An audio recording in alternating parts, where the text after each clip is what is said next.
The September Apple event is all but official, and there are many exciting products set to launch really soon. New iPhone 13 models, new redesigned MacBook Pros, an all-new iPad mini, and a couple of other one more things that could be a really big deal. Now that we're just about a month away from this fall Apple event, I thought now would sort of be a great time to break down the 8 most exciting Apple products expected to launch sometime this fall. We're of course gonna get new iPhone models, new redesigned Macs, AirPods, iPads. There is something in this video for everyone to get excited about. And a big thanks to Incipio for sponsoring this video.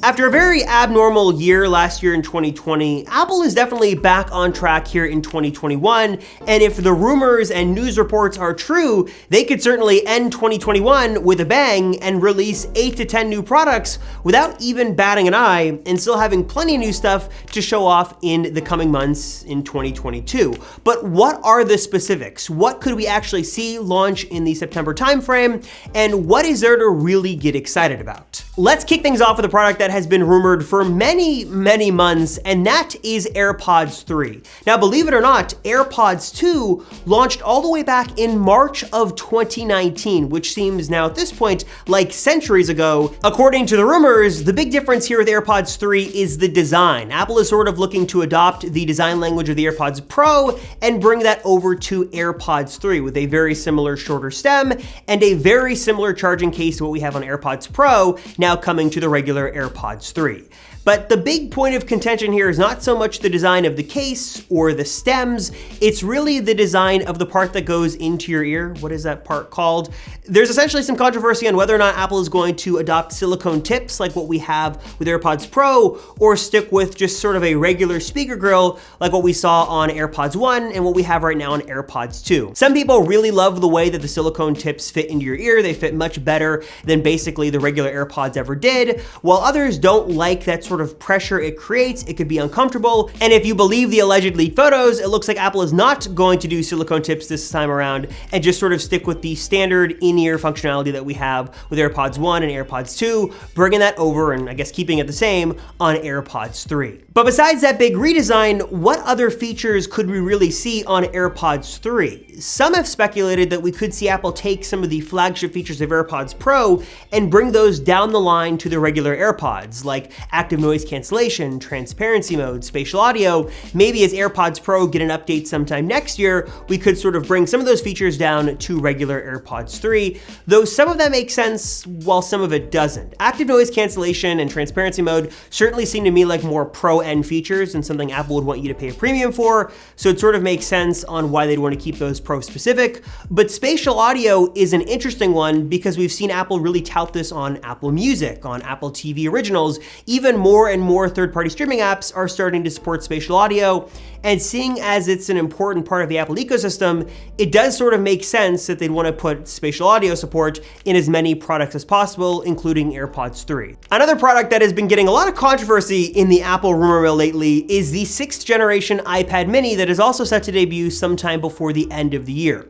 Now, some analysts believe that the iPad mini is in for a major redesign, that the screen is going to get significantly slimmer bezels, the home button is going to get out of there, replaced by Face ID or maybe Touch ID built into the power button, and basically this device is going to look a lot more modern, sleek, futuristic, sort of like the iPad Pro and the iPad Air, and much less like the older iPad design we saw years and years ago. This would definitely be a nice modern upgrade for the iPad mini, but not all are sold on that thought process. Some analysts believe that we're just going to get a spec bump on the iPad mini. No major redesign is coming, but again, this is all going to depend on who you choose to trust and believe. According to analysts like Ming-Chi Kuo, the iPad mini could get actually a larger display, going to an 8.5 or 9-inch display with much slimmer bezels. You would get rid of that home button to give you a little bit more of that display to work with. You could see significantly better speakers on the iPad mini. The switch from Lightning over to USB-C, and all of this would be powered by Apple's latest and greatest flagship processor, the A15 Bionic, that is also set to go into the iPhone 13 lineup as well. And this sort of does make sense if Apple was was to sort of release this new iPad mini alongside the new iPhone 13 models, you'd sort of show off this flagship processor in the iPhones and also show what it can do on the iPad mini as well. It does sort of make a lot of sense, though again, other analysts speculate that we're getting too excited for something that's not gonna happen, and the iPad mini is going to get just a much smaller upgrade. So hopefully the former is true and not the latter. It's definitely time for Apple to do something, and hopefully we see that upgrade come much sooner than later. Next up, let's talk about the product that everybody loves to hate, and that is the iPhone 13. Now, if you want to know every little detail of that phone, what could change, what could not change, what features will be there, won't be there, all that stuff, we're gonna link to a video down below where I go hands-on with the official dummy models of the iPhone 13 series. But in this video, since I've already got so much to talk about and I've already talked this long, let me just kind of give you the highlights of the 13 series this year. We are not expecting any major design change to come to the iPhone 13 series this year. These phones are gonna look very similar, if not almost exactly the same, to their counterparts with the iPhone 12 series that we got in 2020. Really nothing here on the outside that makes these phones look new, besides probably some new colors, and specifically the camera hump on the phones. You'll notice also that the 13 and 13 mini have a diagonal camera system this year, rather than a vertically stacked camera system that we've seen on those phones in the past couple of years. Some speculate that this is because Apple is putting sensor shift stabilization in all phones this year, including the 13 and 13 mini, and they need more space. Looking on the inside, all these phones should get all the minor improvements you'd expect with an S here, a new A15 processor, better batteries, bigger batteries specifically as well, Wi-Fi 6E support, 5G improvements, all the stuff you'd really expect. And really, we expect the flagship features to be on the Pro models, on the Pro and Pro Max, with a new LTPO backplane display that should allow for a couple of really cool things. One is that ProMotion 120 Hz refresh rate should finally come to the 13 Pro and Pro Max, finally at long last. And also these phones could also give us an always-on display as well. Maybe something super simple, super minimalistic, sort of what we have on the Apple Watch could come to the Pro and Pro Max of the 13 this year, though that is still up for debate. And also, let me just make it clear and kind of break some hearts, no Touch ID is expected this year on the iPhone 13 series. It's very sad to see. No portless model either, the Lightning port will remain. This is definitely more of an S tier this year, a lot more under the hood incremental improvements. And if you're waiting for a bigger design change and Touch ID under the display and stuff like that, that will probably most likely happen next year with the iPhone 13s, 13, 14, the fall 2022 iPhones. Let's leave it at that. Before we continue with our fall event preview, I want to take a quick break and tell you guys about an awesome product from this video's sponsor, Incipio. This is the sustainable grip case available at Verizon. Now, Incipio is known for making some incredible iPhone cases. They've been doing this for years. They are sort of pros in this industry, and their sustainable grip case on my iPhone 12 Pro not only looks great, but it also protected my iPhone from many accidental drops, dings, and scratches. And as the name suggests, this case is really special for a couple of big reasons. The case is actually made with recycled plastic, and the contoured TPE sidewalls not only make the phone comfortable to hold, but also substantially more grippy. Your fingers just sort of naturally fall into place on this contoured textured material on the side of the case. So whether you're taking a photo in portrait mode or watching a video in landscape mode, your phone is much more secured in your hands. But even if the accidental ding, drop, or scratch happens, the sustainable grip case has got you covered with a high-tech, scratch-resistant coating and a 1.7mm raised face bezel, keeping that display safe and secure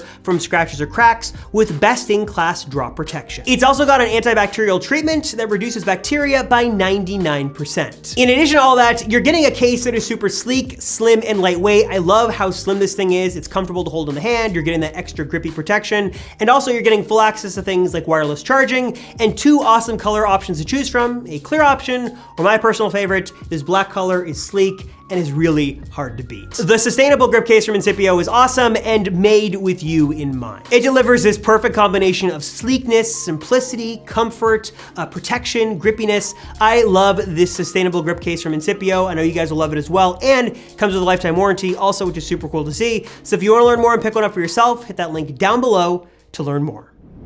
Now, despite no significant design changes expected for the iPhone 13, the same cannot be said for the Apple Watch Series 7, because this is the year that the Apple Watch finally gets a much-needed design overhaul. According to renders and rumors, the Apple Watch Series 7 is going to look very similar to the design of the iPad Pro, the iPad Air, the iPhone 13 lineup. It's this industrial design we've seen Apple sort of put across the board. It's boxy edges, it's squared off corners. If it looks anything like these renders, it's going to look like one beautiful watch, and the Series 7 looks really exciting. Now again, we had heard rumors that were exciting, like under-display Touch ID in the Apple Watch. That doesn't look like it's happening. And also a lot of rumors on this unobtrusive glucose monitor that was supposed to come to the Apple Watch Series 7 as well. We know Apple is definitely pushing health, wellness, fitness with the Apple Watch. And although this looks to be sort of in the labs and under development, it was not ready in prime time for this year on the Series 7. So it doesn't look like it's going to be there. So probably the bigger story here with the Series 7 is a redesign, maybe slimmer bezels around the display,